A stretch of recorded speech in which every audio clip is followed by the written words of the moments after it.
Good morning, watch nerds. Now, for the very few of you who actually watch my channel, I've got some bad news.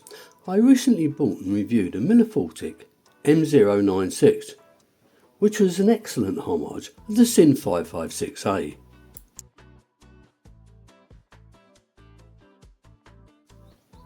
I hoped when I picked it up I could live with wearing a direct homage, and whilst I've absolutely no issue with them, I just got this strange mental block.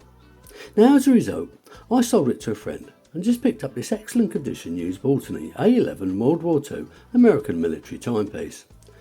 At this point I should mention the strap you can see is aftermarket, but we'll get to that in a while. Now, although technically speaking this is a homage of a watch produced in the Second World War by Elgin, Waltham and Bulliver, it's more of a homage to a design rather than a specific manufacturer's watch, so I think I'll be okay this time. For those of you in the know, Baltany are a Chinese microbrand, who have also got a sub-brand called Millerfortic, and whilst this is my first Baltany watch, the two Millerfortic watches I've owned have been exceptional value for money. It's now worth noting that this is the 38mm version of the watch, but originally it came in a 36mm version, which was closer to the original size, and that was only 32mm. The packaging is pretty good. It's a leatherette watch roll that comes in an outer box. Now, opening the packaging is all part of the experience, so I believe it's something manufacturers should always be aware of. So well done, Baltany. Inside is a cleaning cloth, some instructions, a spring bar tool and a 2-year warranty. Like I've said already, this watch comes in a couple of different sizes, so if you do buy one, be careful. Now, this is the 38mm case. Now, it's got a 20mm lug width, a 46mm lug to lug, and the depth is 12.2mm, including a dome sapphire crystal with AR coating.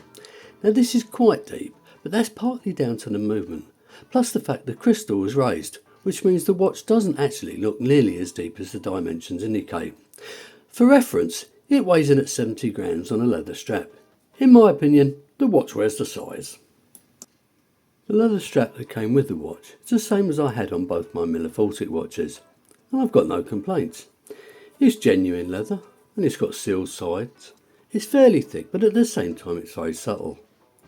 It's got a signed buckle, but unfortunately no quick release spring bars.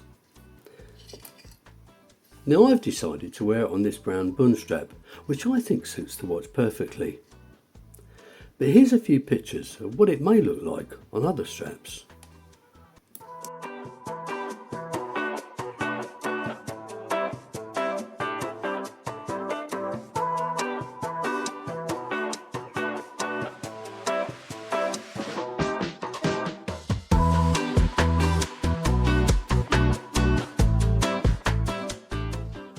Inside is a Seiko NH38 automatic movement.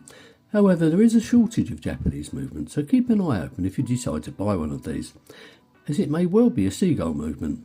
Although there's nothing wrong with that, as long as you know before you buy. Now, it's a 3Hz movement that ticks away at 21,600 beats per hour, hacks and hand winds, and it's got a power reserve of about 40 hours.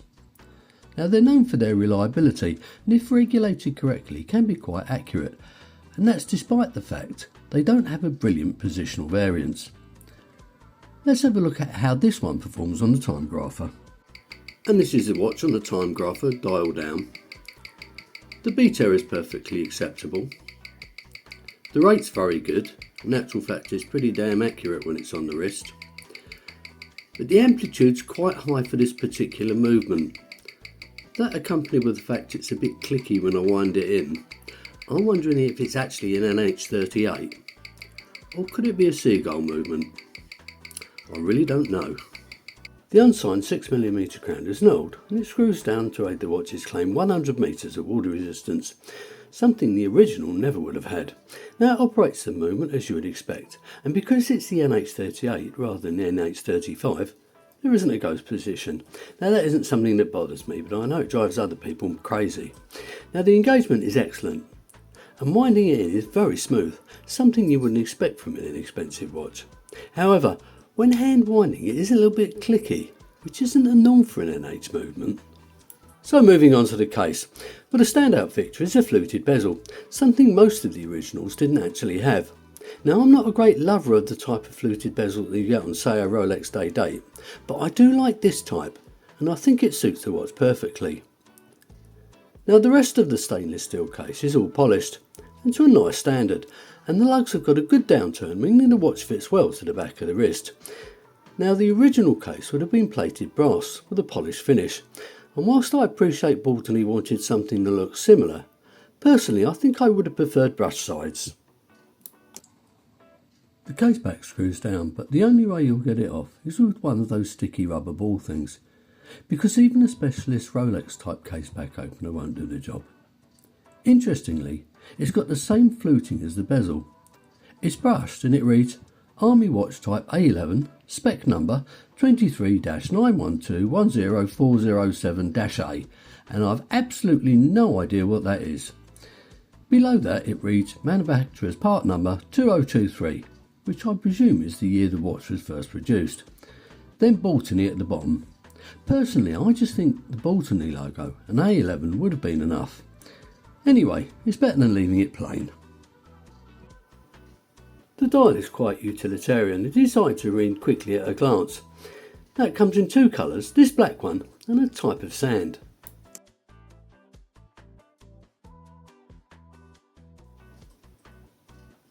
There is a minute tracker on the outer, and each indices is a number rather than the baton. Of course it's all painted on, including the only script, which is the word Baltany under the 12 o'clock. Now the C3 lume is applied to all the indices and the sword hands, including the second hand. Now it can't be compared with, say, a diver, but having worn it to bed, I can tell you it is legible for the majority of the night. Now here's a picture.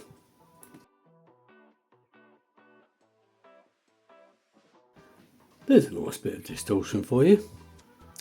So what will you pay for one of these? Well, on the Baltany site, they're $175, which includes free postage. However, if you live in the UK as I do, you're probably going to pay 20% duty, meaning the final price will be around about £170, which, let's face it, is pretty good value. Like most of my watches, I purchased this good used one for a fair bit less than that. So what do I think of the Baltany A-11 World War II military watch? Just about every viewer who has ever reviewed a Baltany watch only has good things to say about them, and I won't be any different. The spec is decent, the finishing is good, the strap is better than you'd expect, and the movement is fine, especially for this type of watch. So would I recommend it? Of course I would. So that brings me to the end of this review. So if you've enjoyed it, click on the like button, subscribe if you haven't already, leave your comments below, and as usual, enjoy the rest of your day.